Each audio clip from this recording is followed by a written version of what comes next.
All right. Next game on our list. We got 2 to go here. Aaron, it's the Dallas Cowboys. It's the Los Angeles Rams. Rams are favored in this game, 5.5 points in this game, over under 42.5 points. I was talking the other day to a buddy of mine, and we were previewing this game. We're making the graphics for it. And we're like, the Rams are still our favored 5.5 points in this game after what we've been seeing from Dallas. The disrespect to Cooper Rush and the Cowboys. Is it disrespect, Aaron, to the Cowboys, or is this Rams favored by 5.5 points right? Is it fair? Is it okay? It's fair. Why would you favor Dallas in this game? They're on the road with a backup quarterback. Okay. All right. So you don't. So what do you expect from Dallas in this game? This is going to be the make or break Rams being exposed or not. And I say this in a way where I'm not saying their season's over if they lose to the Dallas Cowboys. But what Dallas is doing really well right now is what the Rams are not. And that's winning the line of scrimmage, both offensively and defensively. And I said this the other day, that you can't beat good teams in this league like this. If Dak Prescott was playing in this game, there would be zero doubt in my mind I'm picking the Dallas Cowboys. With Cooper Rush, there are worries about Aaron Donald and Jalen Ramsey and being able to make plays and not turn the football over and things like that. But right now, the Rams have not been able to protect Matt Stafford or run the football. And Dallas's defense is a pass rushing team, and they're not very good against the run right now. They're giving up the running game, and that's the way they're building their defenses to say, you can run it at us, but we're going to lock down in the red zone, and we're not going to let you throw the football on us. So the matchup says Dallas should match up really well with the Rams in this one. Experience at quarterback. You worry about the head coach and the coaching choices that are made, the play calling, and you start to think, okay, maybe the Rams get right in this game and find a way to pull this one out. Maybe Dallas blows it late or something. But I do really see a really close game here. They have the Rams as the better football team. I'm not mad at that. I think it's still okay to think the Rams are better than the Cowboys at this stage in the season with the backup quarterback. But I'll tell you what, it's not going to shock me if Dallas wins, because the Rams right now offensively, from the offensive line standpoint, I don't know how they blocked DeMarcus Lawrence, Micah Parsons, and those guys. Who's going to stop them? The only way to stop this Dallas Cowboys defense, if you're the Rams, is to find a running game. Akers and Henderson are going to have to be something, because if they're not, I don't care if Cooper Kupp catches 23 balls. It's not going to matter. I think this game here is like almost like the same game with the San Francisco 49ers, what they did last week to the Rams, but not. I think the one advantage I give to the Rams is the fact that they're at home, and Dallas has to have that travel. But like in the sense of like the offensive line, like you just said, the Niners made it real tough for Matthew Stafford, and that pass rush for the Cowboys is just as good, if not better. And they're going to make it tough for Matthew Stafford here. AJ, what do you expect to see from this Rams offense? I'm hoping that they understand that Allen Robinson might be a weapon to utilize. And I get we haven't seen it yet, and I get we thought it was going to come to fruition, and it just hasn't. But as we talked about all week, as we dropped the shorts on YouTube, if you haven't gone to check it out yet, at Sack City Pod, make sure to hit that subscribe button. Cooper Kupp can't be your only weapon. Tyler Higbee has been great in getting the opportunities, but he can't be the only other weapon. Like we talked about the running game. If you can't find a running game, get Cam Akers involved in the passing game. He was great in the passing game at Florida State. He can catch the ball out of the backfield and make some things happen when you give him an open field.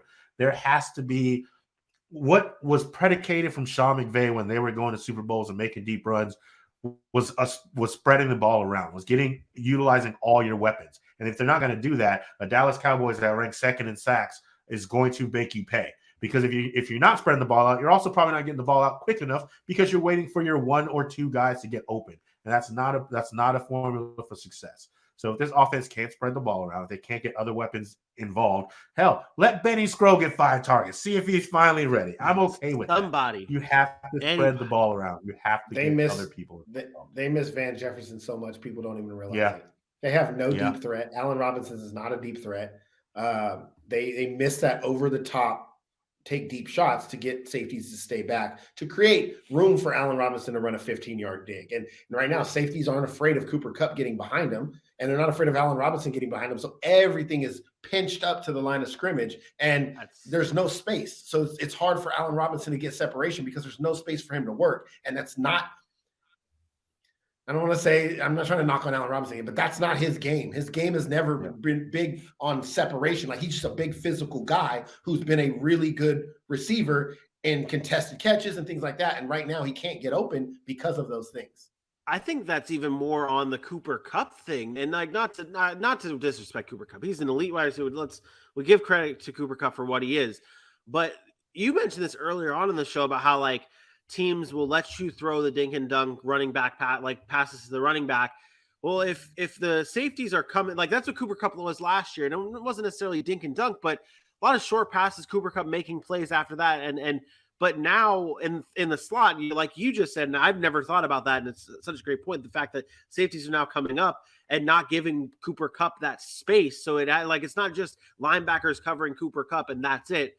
It's now safeties coming up and covering Cooper Kupp along with the linebackers, and it's harder for them to make big time plays. And Cooper Kupp is still going to get his, but like you said, but that's the thing. He's a typical slot receiver. And this is why a slot receiver is never a number one on a team. And we can talk about numbers all we want, but there's no threat. Defenses are not afraid of Cooper Kupp getting behind you. We could talk. Yeah. Yes, he's had deep balls before. I get it. But when defenses view the offense of the Rams, most defenses in the NFL will give up 5, 7, 6, 4, because the likeliness that you're able to drive down the field 80 yards without making a mistake is hard in this league. So they want you to run as many plays as you can to make that happen. So now with no deep vertical threat, you just pinch up. Now the space gets tighter. So maybe Cooper Kupp is going for a few here, a few there. But if you disconnect one time, now it's 3rd and 8. Now it's a sack. Now you're punting the ball, and you don't have to worry about anybody getting over the top of you. Van Jefferson, Odell Beckham, those are guys that would do that. They would stretch the field vertical, keep those safeties honest, and then Cooper Kupp could go to work where he was getting a lot of run after catch stuff too last year. And this year, that's not happening. This year, some of it's catch, I'm going down. Catch, I'm going down. And so that starts to change what the Rams are able to do offensively. And I think it's the similar situation here in this game. Dallas is not going to want to give up anything behind them. They're going to keep everything in front. And, you're not going to see Diggs following Cooper Kupp around. They don't care. Cooper Kupp can catch 15 balls. Just don't get beat. Diggs interception in this game. I'd take that bet. I mean, it might not happen. We'll see if that happens. But I like Matthew Stafford, his interceptions leading the league, and could be a bad day for the Rams. But I do think that they end up like that travel is going to be huge. The Cooper Rush thing. I think that Sean McVay is a good enough coach, and this fool said that travel. You do realize that travel is not very long, right? It's not. Oh, well, it's not that far from Texas to LA. They do training camp in LA. AJ, who you got? I got the Cowboys in this game. Give me 24 to 21. Yeah, I actually have Dallas too. I have them 23-20. It's not that hard. I'm going to go with the Rams here. I don't feel good about it. I want to pick the upset, but I'm being consistent with what I told you last week and the week before. Last year when I made my predictions, I picked too much with my heart. I didn't think about the teams. Oh my God. Cowboys in this game, 26-24 Cowboys. Book it. There you go.